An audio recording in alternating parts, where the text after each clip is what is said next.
We have been working with integer operations, primarily addition and subtraction, but we're going to spend a little time looking at multiplying and dividing integers as well. It's actually pretty simple. I'm not going to tell you how to do it right away. In fact, I'm just going to see if you can figure it out. So I want you to take a look at these problems. All of these problems have been worked out, and they all have the correct answer. So I want you to take a look at them, see if you can notice some patterns, see if you can figure out what's being done. Pause while you do that, and when you think you have some ideas, then hit play. So these are those same problems, and I highlighted 3 of them in yellow, and I left all of the others unhighlighted, and that's the way I grouped them. So the 3 that are in yellow, you may notice they all have two negative numbers rather. So -4 times -5 times -4 rather. -2 times -4. -30 divided by -5. So in those problems, both of the numbers in your problem are negative numbers. Notice what your answer is. It's a positive number.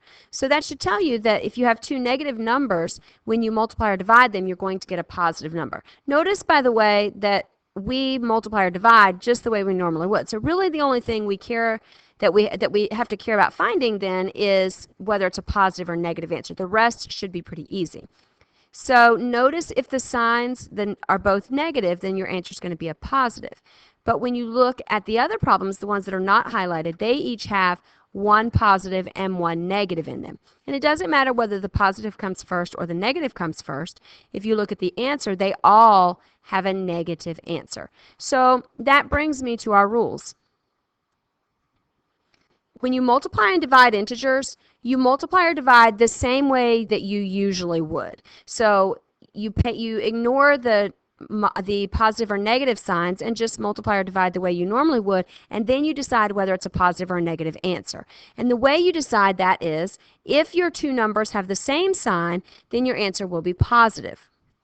So, for example, if we have -24 divided by -6, since they're both negatives, our answer is going to be positive. 24 divided by 6 is 4, and it's going to be positive because both of the numbers I was dividing were negatives.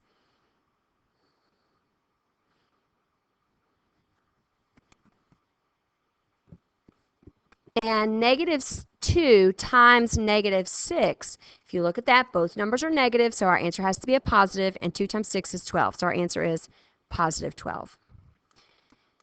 Sometimes, however, our answers or our numbers that we're working with have different signs. So when our numbers have different signs, then our answer is going to be a negative. So -5 times 3 is going to be -15 because we have 1 negative and 1 positive, so our answer has to be negative. And 5 times 3 is 15. So -20 divided by +4 is going to be -5. We have 1 negative and 1 positive. The signs do not match, therefore our answer has to be a negative. Now, those are the rules, but usually people are kind of like, well, why is that the rule? So here's sort of the explanation for it. I think the best way to understand this is to look at some examples. If, for example, I had 3 times -5, 3 times -5 would actually mean to do -5 3 times. So we understand that multiplication is repeated addition. So 3 times -5 really means -5 plus -5 plus -5, which is -15. So therefore, 3 times -5 is -15. And it should make sense to you that if I just switch the order of the numbers, so -5 times 3, I'm still going to get -15. Commutative property tells me I can switch the order, and it's not going to change my answer. So I'm going to get -15 when I do that as well. And of course, we know +3 times +5 is going to be 15, or +5 times +3 is going to be 15. Where we kind of get in trouble that people sometimes aren't real sure of is, what if we have -3 times -5? Well, let's go back to what we know about the +3 times -5. We know that +3 times -5 is -15. So I can look at this and I say, well, I know that this part of it right here, 3 times -5 is -15.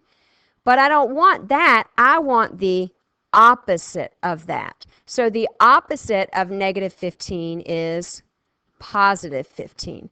So that's why your two negatives together make a positive.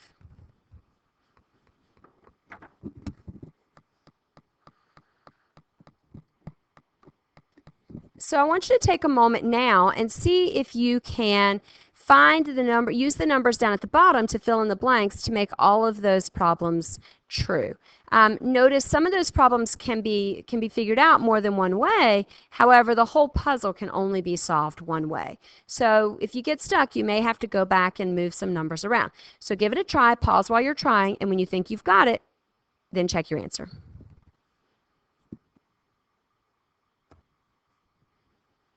And here are the answers that you should have had.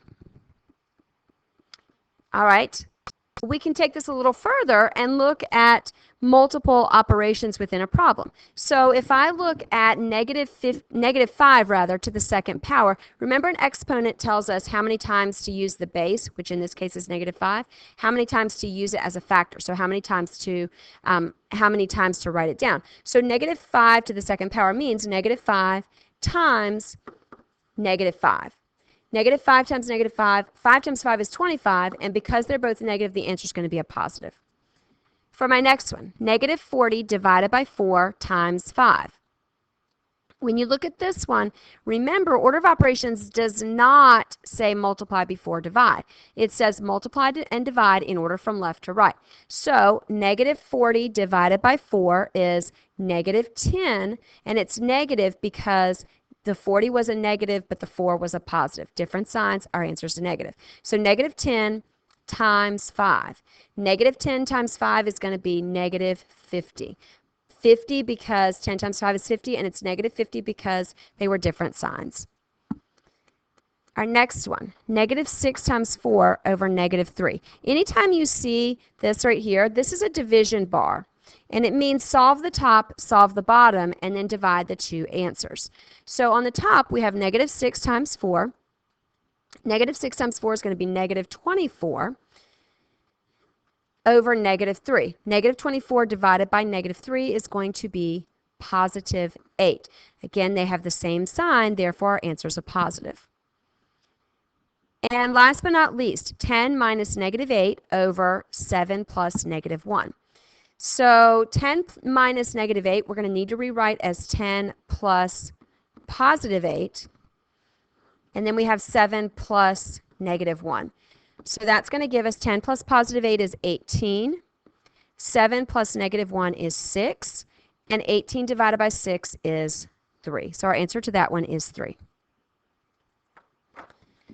To give yourself a little bit of practice with looking at multiple operations within a problem, take a look at these problems and the proposed solutions and figure out which solutions go with which problem. Pause while you're working on it, and when you think you've got them, then hit play and see if you're correct.